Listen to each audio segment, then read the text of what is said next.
Tanguay électronique, en première ligne.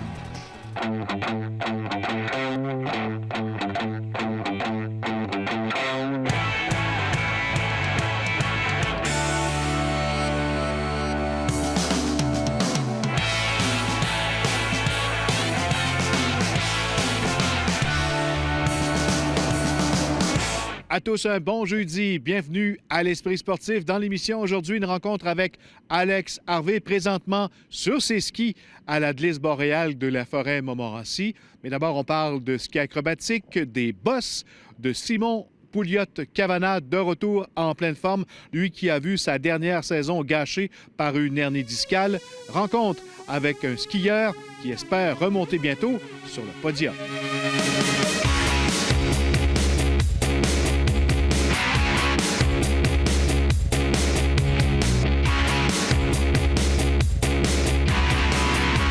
Les camps qui sont débutés, comment ça s'est déroulé justement en Suisse pendant 3 semaines?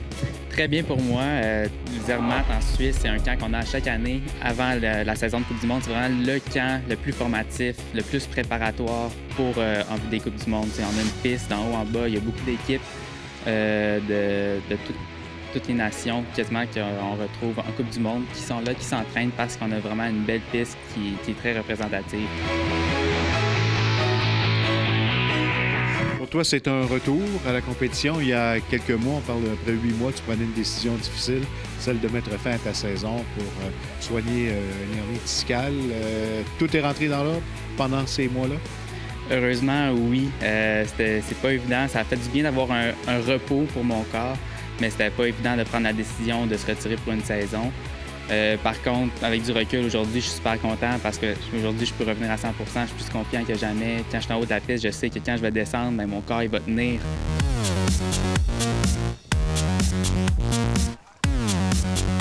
Tout est dans l'ordre. J'aurais pas pu demander mieux à mon retour. Puis, quand on a un hernie discale, on ne sait jamais combien de temps ça va prendre. C'est ça qui est le plus embêtant. Finalement, je pense que j'ai pris le temps nécessaire. Je suis pas précipité non plus mon retour. Puis, qu'est-ce qui fait en sorte qu'aujourd'hui, ben, je peux skier à 100 %. Tu devais être en forme pour cette année-là parce que ça va être une année importante.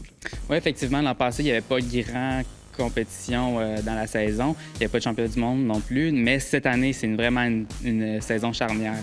On va avoir les championnats du monde à la fin de la saison, puis on a le début des qualifications olympiques pour Pyeongchang en 2018. Donc, pour moi, c'est important de vraiment être à 100 % cette année. Beaucoup de compétition dans l'équipe, entre les gars, Kingsbury, Marquis, les autres. Ça demeure, on peut dire, un bon challenge que de faire du ski de boss pour l'équipe canadienne? Oui, c'est certain. On est une équipe très soudée, très forte. Puis je pense c'est ce qui fait notre succès à tout le monde, c'est de pouvoir se challenger, même en camp d'entraînement, quand on est en Suisse, en Australie, à tous les jours, de s'entraîner avec les meilleurs, ça fait en sorte qu'on devient meilleur. Hey, salut! Pour faire ta place, évidemment, tu as besoin de bon équipement. On est ici chez Performance Bégin pour l'équipement 2016-2017. C'est important de venir se préparer, de venir chercher le bon équipement? Ben oui, à cette période-ci de l'année, autant physiquement qu'au niveau de l'équipement, c'est un moment qu'on prend le temps de tout mettre en place durant la saison, qu'on ait tout le nécessaire. Donc, c'est important pour moi à ce moment-ci de venir chausser mes bottes, venir faire en sorte qu'ils sont super confortables, que tout soit parfait. Mon équipement est tout aiguisé, tout prêt à partir.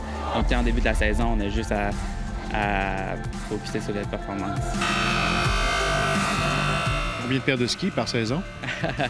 Au moins 3-4, parce que dans les bas, ça se fait brasser pas mal. L'objectif maintenant de la saison, c'est quoi? C'est certain, c'est de remonter sur le podium. Pour moi, je vise les podiums, puis de faire les résultats pour justement me qualifier donc, pour les Jeux olympiques. Puis aussi, pour les championnats du monde, c'est certain, je vise un top 6. Une saison bien remplie. Seulement une course, par exemple, avant le temps des fêtes. Par après, ça se poursuit ici en Amérique du Nord. On va faire de la tournée en Amérique du Nord, Calgary, Val-Saint-Côme pour le Canada, Deer Valley, puis Lac-Placide aux États-Unis. Après ça, on s'en va en Asie. Cette année aussi, on va avoir l'événement test des Jeux olympiques à Pyeongchang. Donc ça, j'ai très hâte de pouvoir essayer cette piste-là pour de vrai, puis j'ose espérer que je serai là l'année suivante. On va te souhaiter une bonne saison, Simon. Merci. Merci beaucoup. J'ai hâte d'essayer tout ça. Oui, parfait. Salut, merci. Salut.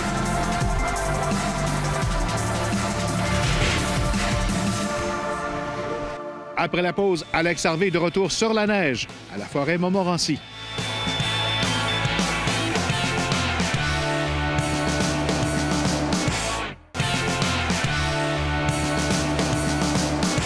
Le skieur de fond Alex Harvey prépare sa nouvelle saison depuis quelques semaines déjà, entre autres avec des camps en haute altitude en Europe.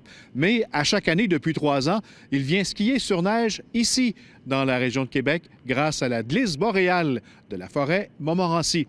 Reportage Stéphane Turcot.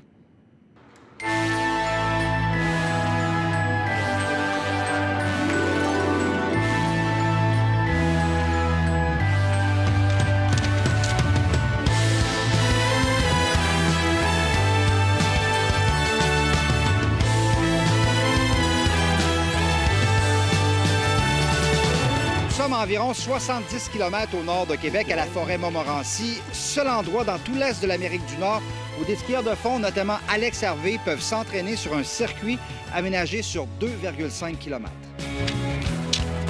C'est super bien à ce temps-ci de l'année en comparé à ce qu'il y a dans l'Ouest. Dans l'Ouest, la boucle, c'est 1,7, 1,8 km. Donc, c'est un peu plus long. Ça te permet, disons, sur un 2 heures ou un 3 heures, bien, ça t'évite quelques boucles de moins à faire. Donc, ça passe le temps un peu plus vite. Et c'est à partir de cette montagne de neige artificielle qu'on avait soufflée qu'on a fabriqué la piste de 2,5 km.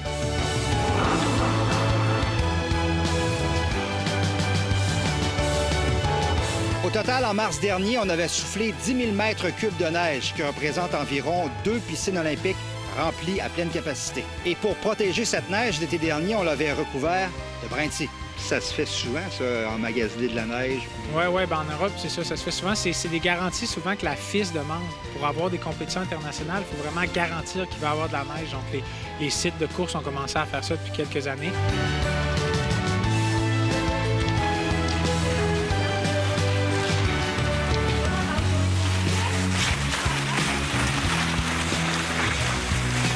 Moi, où je m'en vais là, à Davos, en Suisse, le 12 novembre, c'est une piste de 5 km qu'il y a de neige emmagasinée. Puis, ils ont des canons à neige pour allonger la piste quand il va commencer à faire froid.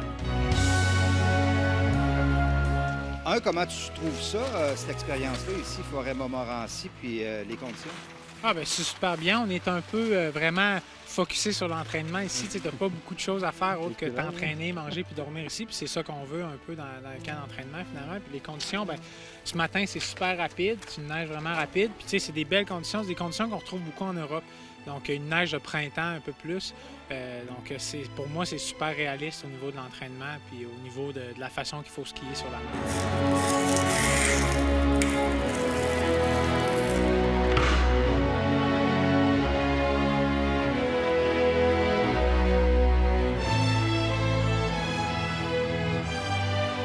Là, tu séjournes ici, c'est ouvert depuis le 28 octobre, sauf erreur. Fait que avant ton départ pour l'Europe, là, tu passes une couple de journées ici, tu couches vraiment ici. C'est ça, exact. Je fais des 3 jours à la fois, donc je couche ici, puis ça me permet, en 3 jours, ça me permet d'avoir 6 séances sur la neige.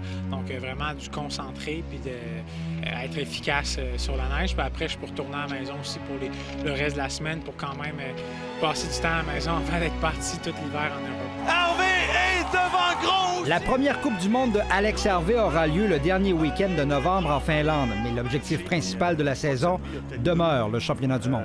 Le championnat du monde à Lahti en Finlande, c'est en Scandinavie, donc ça va être un gros championnat avec beaucoup de spectateurs. Fin février, début mars. Puis c'est 2 semaines de compétition, c'est le gros objectif de la saison. C'est une pratique générale pour nous, pour les Olympiques, parce que ça arrive quand même vite, là, les Jeux en 2018. Ça fait exactement 4 ans que cette piste artificielle existe, mais ça fait 3 ans que Alex Harvey s'entraîne à cette période-ci de l'année, ici, à la forêt Montmorency. Mais sachez que la piste est accessible et ouverte à tous les skieurs du dimanche. Stéphane Turcot, TVA Sport, quelque part dans la forêt Montmorency.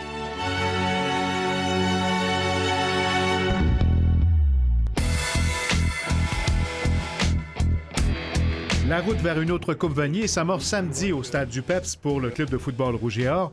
En demi-finale, la troupe de Glenn Constantin affronte les Steiners de Concordia qu'ils avaient battus 37-18 le 10 septembre dernier à Montréal. Avant de penser à une possible finale face aux Carabins la semaine prochaine, le Rouge et Or devra demeurer bien concentré sur le prochain match face aux Seniors. Je pense qu'il y a une équipe qui a rien à perdre, absolument rien à perdre. Je pense une équipe qui a progressé. Si on se rappelle au début de saison, on parlait même d'aspirer à la Coupe Vanier. Donc je pense c'est une équipe qui a du talent. Je pense qu'ils n'ont pas eu la saison qu'ils auraient aimé, mais je pense qu'ils vont arriver ici avec le couteau entre les dents. Puis encore une fois, ils vont jouer avec aucune pression. Et je sais qu'on va avoir un très bon match. Puis c'est une chose, je suis certain, c'est qu'un match physique. C'est une équipe qui est une grosse équipe, deux grosses lignes offensives et défensives. Ils ont un gros porteur de ballon, malgré qu'ils ne s'en servent pas nécessairement autant. Mais c'est leur carrière américain qui est quand même un bon carrière. À Concordia, ça n'a pas été facile. Ça n'a pas été une victoire qu'on a vraiment célébrée parce que ça n'a pas bien été en début de partie, surtout à défensive. On s'est fait courir dessus pas mal. Ils ont une bonne ligne offensive, fait que ça a apparu quand ils ont décidé de courir. Puis on s'attend à une bonne... encore une fois, ils vont essayer de courir après nous autres parce que la semaine passée, leur porteur de ballon a eu une bonne performance contre Bishop. Donc, on n'est pas sorti content de la dernière partie. On va essayer de faire mieux en fin de semaine. On se prépare, comme j'ai dit, on se prépare tout le temps de la même façon. Puis je pense que je vais arriver dans le match prêt, puis je vais juste jouer au football comme je joue d'habitude, puis ça va bien aller. Est-ce que les coachs vous ont donné comme conseil de ne pas penser tout de suite aux Carabins? Ah, c'est sûr, comme on dit, chaque semaine, c'est un cliché, mais on revient, on se concentre sur l'équipe contre qui on joue. On veut pas voir plus loin, puis cette semaine, c'est Concordia, puis c'est contre eux qu'on se prépare. Des joueurs, un adversaire se retrouve dans le coin sur la gauche maintenant derrière le filet. Ressort de l'autre côté, tire le but! Au hockey, malgré un bel effort, les Remparts n'ont pu venir à bout des Cataractes s'inclinant 4-2 mercredi soir à Shawinigan. Après un début de match difficile, où l'équipe locale a rapidement pris les devants 2-0, les joueurs de Philippe Boucher sont revenus de l'arrière avec un doublé en deuxième période grâce au filet de Philippe Kourachev et Dimitri Bouniouski. Cependant, les Cataractes confirmeront leur victoire avec 2 autres buts dans la dernière période. Les Remparts qui disputent leur prochain match vendredi soir à Blainville-Boisbriand et dimanche, l'Armada passera par le centre Vidéotron à compter de 15 ans.